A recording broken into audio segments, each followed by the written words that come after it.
You've got your keto routine down, your meals are on point, your energy is up, and you're finally feeling in control of your health.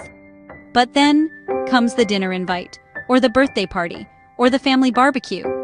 Suddenly, sticking to keto doesn't feel quite as easy. If you've ever felt that tension between wanting to enjoy life and wanting to stay true to your keto goals, you're not alone.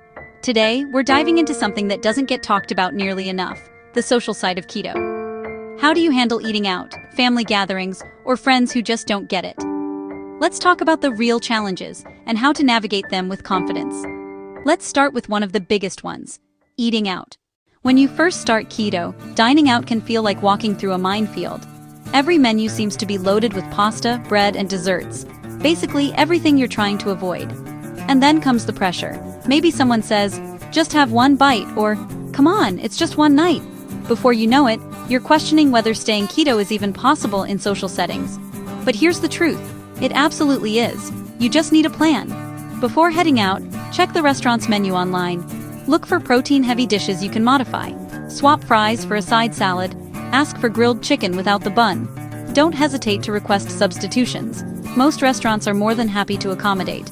And if you're worried about standing out or making things awkward, give your friends or family a quick heads up before you go. A simple, "Hey, I'm doing keto right now, so I might order a little differently," sets expectations early and removes the surprise factor at the table. You'll be amazed how much easier it feels when you own it confidently.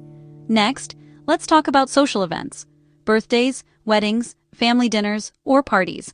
These are prime temptation zones. There's usually cake, pizza, chips, and a dozen carb-loaded foods calling your name. And when everyone else is indulging, it can feel like you're missing out. But here's a strategy that makes a huge difference. Eat before you go. Have a satisfying high-fat keto meal at home so you're not starving when you arrive. Or, bring your own keto-friendly snack so you don't feel deprived. That way, you're in control of what you eat and how you feel. Also, shift your focus from food to connection. Engage in conversations, dance, take photos, help set up. Focus on the people and experiences instead of the buffet table. When your energy is on the social part of the social event, the food stops being such a big deal. And you might be surprised, your discipline could actually inspire others to ask about your lifestyle instead of judging it. Now let's tackle one of the trickier parts: dealing with questions or criticism. When you're following keto, you're guaranteed to get questions like, "Isn't that unhealthy?" Or, "You're cutting out all carbs." Some people mean well, others just don't understand, and a few might even be judgmental. It can catch you off guard if you're not prepared. When I first started keto, I remember feeling the same way. Friends would question everything: how much fat I was eating, whether I'd gain it all back, or if keto was just another fad. And honestly, it used to rattle me.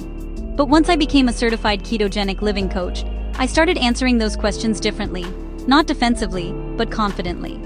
I'd explain that keto isn't a restrictive crash diet. It's a sustainable way of eating that keeps me energized, focused, and balanced. Once I started sharing from a place of confidence and knowledge, the conversations shifted completely. Some of those same people ended up trying keto themselves. So here's my advice: you don't owe anyone a detailed explanation. If someone's curious, keep your response short and positive. Say something like, "Keto just makes me feel my best," or "This way of eating gives me more energy." Keep it simple, keep it kind, and if someone presses too hard, just change the subject. You're not obligated to debate your diet. Now, what about when people try to push you to cheat? Maybe it's your grandma insisting you try her famous pie, or your best friend saying, "It's just one bite." These moments can feel awkward, especially if you're at someone's home, where food is a form of love. But here's the key: set clear boundaries. You can politely decline without making it a big deal. Try saying, "That looks amazing, but I'm going to stick to my plan." Or, "I appreciate it, but I'm good right now." You're not being rude, you're being responsible for your own choices. And to make it easier, bring your own keto-friendly dish to share. Not only does it give you something you can confidently enjoy, but it also shows others that keto food can be delicious. You might even spark a few curious taste testers. Now, let's be real. Sometimes keto can feel isolating. When everyone else is eating pizza or cake, and you're the one with your lettuce wrap or black coffee, it can start to feel like you're missing out. Maybe you've even skipped social events because you didn't want to deal with the temptations or the questions. But here's the thing: you don't have to do keto alone. There are amazing online communities full of people just like you. sharing recipes, wins, and struggles. Facebook groups, subreddits, and keto forums can be a huge source of encouragement. Even having one friend or online keto buddy to message when you're feeling tempted can make all the difference. And the more you talk about your journey, the less isolating it feels.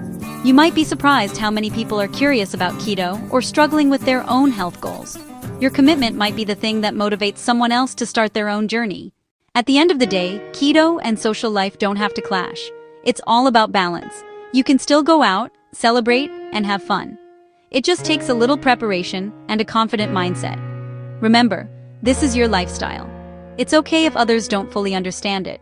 What matters most is how you feel and the progress you're making toward your goals. So the next time you're faced with a restaurant menu full of carbs, a party full of desserts, or a friend offering just one bite, take a breath and remember, you've got this. Every time you choose to stay true to your goals, you're proving to yourself just how strong you really are.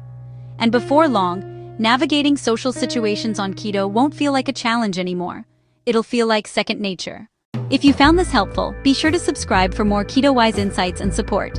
And if you're ready to take your keto journey to the next level, check out the free resources waiting for you inside the Keto-Wise Living Resource Hub.